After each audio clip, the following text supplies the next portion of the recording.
तो आज हमारा ये क्वेश्चन है 11 संख्याओं का औसत 40 है।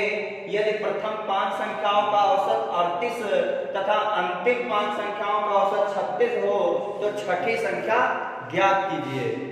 तो नया पैटर्न है जो हर बार प्रश्न पूछा जा रहा है और ये आगे भी पूछा जा सकता है, तो इसको जरूर ध्यान देना। तो अगर 11 संख्याओं का औसत 40 है तो मैंने कहा 11 का औसत अगर 40 है तो यहाँ पर अगर हम योग देखें तो औसत गुणे संख्या होता है कि नहीं होता है। तो यहाँ 40 इंटू 11 करेंगे तो यहाँ 11 चौको 44, 440 हो जाएगा। फिर कह रहा कि प्रथम 5 संख्याएं, इसका मतलब 11 में से ही 5 जो संख्या है पहली की उनका औसत 38 है, तो इसका मतलब इसका हम अगर योग निकालेंगे तो औसत गुणे संख्या तो 38 गुणे 5 कर देंगे तो 8 पंचे 40 और 5 या 15, 15 4 कितना हो गया 19 हो जाएगा कि नहीं हो जाएगा। फिर उसके बाद इसमें अंतिम 5 संख्याओं का जो औसत दिए हैं वो 36 दिए हैं, तो इसका मतलब इसका अगर हम योग देखेंगे तो यहाँ 36 इंटू 5 हो जाएगा। तो यहाँ 36 इंटू 5 जब करेंगे तो 5 छक्का 23 और 5 तिया 15, 15 3 18 हो जाएगा कि नहीं हो जाएगा। अब उसने कहा कि जब कुल संख्याओं 11 जो कुल संख्या थी जिसमें 440 है, जिसमें प्रथम का 5 संख्या का योग 190 है, अंतिम 5 संख्या का योग 180 है, तो यहां से हमने देखा कि 5 और 5 अगर इनका हम योग करें तो 10 संख्याएं हो जाएंगी। तो यहाँ 0 हो जाएगा और यहाँ 8 8 16 1 17 हो जाएगा, 1 1 2 और 1 3, मतलब 370 जो योग है वो 5 और 5 10 संख्याओं का है कि नहीं है। ठीक, और 11 संख्याओं का योग अगर 440 है और कुल 10 संख्याओं का, क्योंकि प्रथम यहाँ 10 संख्या ऐसी है 1 2 3 4 5 6 7 8 9 10, तो अगर हम प्रथम जाए तो 1 2 3 4 5, अंतिम जाए 1 2 3 4 5। अब यहाँ पर और उसमें 11 संख्या है तो ये जो 11वीं संख्या होगी यही तो छठी संख्या कहलाएगी कि नहीं कहलाएगी, और यही पूछ रहा है कि छठी संख्या कौन सी है। तो अगर हम कुल 440 हमारी कुल संख्याओं का योग था और जिसमें प्रथम 5 और अंतिम 5 संख्याओं का योग 370 निकला, अगर मैं उनको लेस कर दूं, घटा दूं, तो मुझे छठी संख्या पता चल जाएगी कि नहीं चल जाएगी। तो यहां से हमने कहा ये 0 आया, यहाँ 14 एक कैरी 14 अगर जाएंगे 7 तो 7 ही बचेगा, 3 में 3 जाएगा कुछ नहीं। इसका मतलब हमारी जो छठी संख्या होगी वो क्या होगी 70 होगी। क्या होगी 70 होगी। ये आप ऐसे कर सकते हो। और अब देखो इसी को हम डायरेक्ट कैसे कर सकते हैं।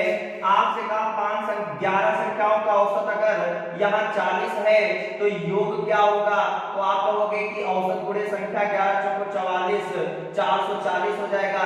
प्रथम 5 संख्याओं का औसत जो दिए है 38 दिए है, तो यहाँ से अगर हम योग देखेंगे तो आप कहोगे औसत गुणे संख्या, तो यहाँ योग जो आएगा 190 हो जाएगा, और अंतिम 5 संख्याओं का औसत जो दिए वो 36 दिए, तो योग अगर हम देखेंगे तो औसत गुणे संख्या करोगे तो 180 आ जाएगा कि नहीं आ जाएगा। ठीक, तो ये ऐसे हो जाएगा। आपको ये सब अगर ये दो चीज ना भी करो इतना तो भी आप कर सकते हो कि नहीं कर सकते हो। तो मैंने कहा कि इनका जो औसत दिए हैं बस इसको जोड़ लो, तो 8 6 14 होगा कि नहीं होगा। 14 के 4 3 3 6 6 और 1 7, मतलब कि ये जो औसत का योग आया वो कितना आया, आप कहोगे 74 आया। तो ये औसत जो है वो प्रथम और अंतिम कितनी कितनी संख्याएं हैं, मतलब 5 5 है, तो बस 5 से ही गुणा कर दो, आपका कुल योग निकल आएगा। तो कुल योग कितना आ जाएगा, तो आप कहोगे 370 आ जाएगा कि नहीं आ जाएगा। तो 10 संख्याओं का योग अगर 370 है तो 440 में 370 लेस कर दोगे, आपका वही आंसर आ जाएगा कि नहीं आ जाएगा। ऐसे भी आप कर सकते हो।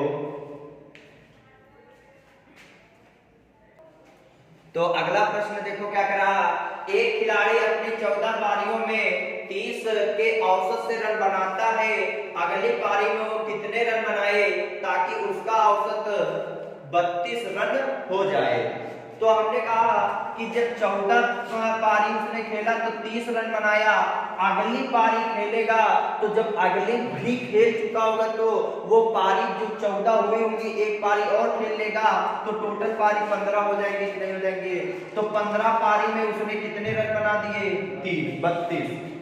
तो 32। अब इसका मतलब कि उसका औसत 15 पारियों में 32 था, 14 पारियों में 30 था। तो इसका मतलब अगर मैं देखूं कि इनका योग क्या होगा, मतलब कुल रन 14 पारी में कितने बने होंगे, तो 30 के एवरेज से बनाया तो 14 पारी में कितने बने होंगे, तो 30 गुणे 14 कर देंगे तो 420 बने होंगे कि नहीं बने होंगे रन। फिर उसके बाद अगर मैं देखूं 15 पारियों में तो आप कहोगे कि 32 गुणे 15 कर देंगे, तो यहाँ पर अगर करोगे 15 दूना 30, 15 से 45, 3 48, 480 हो जाएगा। तो जब 14 पारी में 420 बनाया, अगली पारी जैसे ही खेला और उसमें 480 रन तक उसने पहुंचा दिया, इसका मतलब जो अगली पारी 15वीं खेला होगा उसमें कितने रन बनाया होगा। तो हमने कहा 480 में अगर मैं 14 पारियों के कुल को घटा दूं तो मुझे पता चल जाएगा। तो इसका मतलब उसने कुल कितने बनाए होंगे रन? 60 बनाए होंगे। कोई दिक्कत? तो अब देखो प्रश्न उसने कहा क्या, उसने कहा कि 6 व्यक्तियों के औसत वजन में 1 केजी की वृद्धि हो जाती है जब उनमें से 45 केजी के व्यक्ति के स्थान पर एक नया व्यक्ति आ जाता है, तो नए व्यक्ति का वजन क्या होगा। तो उसने नए व्यक्ति का वजन पूछा है, तो इसका मतलब कि जो नया व्यक्ति है वो उन्हीं में से एक चेहरा तो बदल गया है लेकिन संख्या नहीं बदली है। 6 थे और 6 में से आप लोगों में 5वां व्यक्ति जो है वो उठ के चल दिया और उसी के स्थान पर वो जो 5वां व्यक्ति मान लिया 45 केजी का था और वो उठ के चल दिया, और उठ के चलने के बाद उसी की सीट पर एक व्यक्ति और आके बैठ गया। तो जो उठ के गया था वो तो 45 केजी का था, वो तो हमें पता ही है कि जो उठ के गया वो 45 केजी का था, लेकिन जो आया है उसकी सीट पर बैठा और बैठने से जब दोबारा काउंट किया गया तो उनके औसत जो वजन था उनमें प्रत्येक में एक की वृद्धि कर दी कि नहीं कर दी। इसका मतलब ये हुआ कि जो व्यक्ति आया था वो 45 से ज्यादा आया था कि नहीं आया था, 45 से ज्यादा आया। तो इसका मतलब जब 45 से ज्यादा आया है तो वो एक वृद्धि कर रहा है, एक तो अपने पर बराबर करेगा और 5 को भी बराबर करेगा, तो 6 लोगों में एक केजी बढ़ जाएगा। इसका मतलब 45 से वो 6 केजी ज्यादा आया था कि नहीं ज्यादा आया था। अगर 6 ज्यादा आया था तो जो 45 गया तो वो गया ही था और 45 तो अपना मेंटेन किया और 6 ज्यादा आया, तो इसका मतलब वो जो आया है व्यक्ति वो कितने केजी का रहा होगा। तो आप कहोगे 51 केजी का वो जो रहा होगा, वो नया व्यक्ति वो कितने केजी का रहा होगा। नए व्यक्ति का वजन कितना रहा होगा, 51 केजी रहा होगा कि नहीं रहा होगा, बोलो 51 केजी का रहा होगा। यहाँ पर प्रश्न कह रहा कि 5 लगातार विषम संख्याओं का औसत 53 है, तो बड़ी संख्या ज्ञात कीजिए। तो बड़ी संख्या अगर ज्ञात करना है तो ये आप डायरेक्ट कैसे करोगे। तो हमने कहा अभी आपको बताया कि औसत का मतलब होता है बीच वाली संख्या, होता है कि नहीं होता है। अब 5 संख्याओं का औसत कितना दिए हैं, 53 दिए हैं। तो इसका मतलब 53 बताओ कैसी संख्या है, सम है कि विषम। तो आप कहोगे विषम है। तो विषम अगर संख्या है तो ये 5 संख्या में काउंट होगी कि नहीं होगी। ठीक, 5 संख्या में काउंट होगी। तो इसका मतलब कि 5 संख्या में अगर एक संख्या दे दी है तो बची कितनी संख्या, 4। कितनी बची, 4। तो इसका मतलब अगर ये बीच में है तो 2 इसके आगे होंगी और 2 इसके पीछे होंगी कि नहीं होंगी संख्या, बोलो। तो इसका मतलब 53 के बाद कौन सी विषम संख्या आती है? तो आप कहोगे 55 आती है कि नहीं आती है? और 55 के बाद कौन सी आती है? 57 आती है। 53 के पहले अगर पूछा जाए कौन सी आती है? 41 आती, 51 आता है। और 51 से पहले अगर पूछा जाए तो कौन सी आती है? तो आप कहोगे 49 आता है। आता है नहीं आता है? तो उसने कहा सबसे बड़ी संख्या कौन सी होगी? तो सबसे बड़ी संख्या कौन सी होगी? 57 होगी। हो गया उत्तर आपका, खत्म। ठीक। अब इसी को अगर तुम डायरेक्ट करना चाहो तो कोई दिक्कत वाली बात नहीं। जब बड़ी और छोटी पूछे तो हमने कहा कि 5 संख्याओं का औसत क्या दिए हैं? 53 दिए। अगर 5 संख्याओं का औसत 53 दिए हैं तो ये विषम संख्या है, तो 53 भी विषम संख्या है कि नहीं है? और अगर विषम में एक संख्या दे दी तो बची कितनी संख्या? 4 संख्या।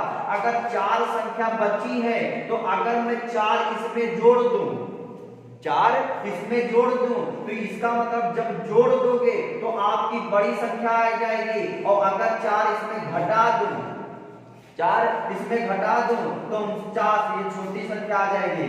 ये आपकी छोटी संख्या हो गई, ये आपकी बड़ी संख्या हो गई। हो गया उत्तर। ऐसे कर सकते हो। इसमें मैक्सिमम कितने क्वेश्चन पूछ सकता है? आपसे कह दे बड़ी और छोटी का अंतर बताओ, तो आपसे अगर अंतर पूछ दे तो बड़ी संख्या है 57, छोटी संख्या है 49। इसका अगर हम अंतर देखेंगे तो 57 में 49 हम घटा देंगे, तो यहाँ पर कितना बचेगा? तो आप कहोगे 8। अगर यहीं से अगर कह दे कि बड़ी और छोटी संख्या का योग बताओ, है ना, योग बताओ, तो अगर योग पूछे थे तो हमने कहा 57 और प्लस यहाँ 49 हो जाएगा, तो हम इसका योग कर देंगे तो 9 और 7 16, 5 4 9 1 10 योग हो गया। अब यहीं पर आपसे अगर कह दे कि इसका गुणा बताओ तो गुणा पूछे तो गुणा कर दो, हो जाएगा।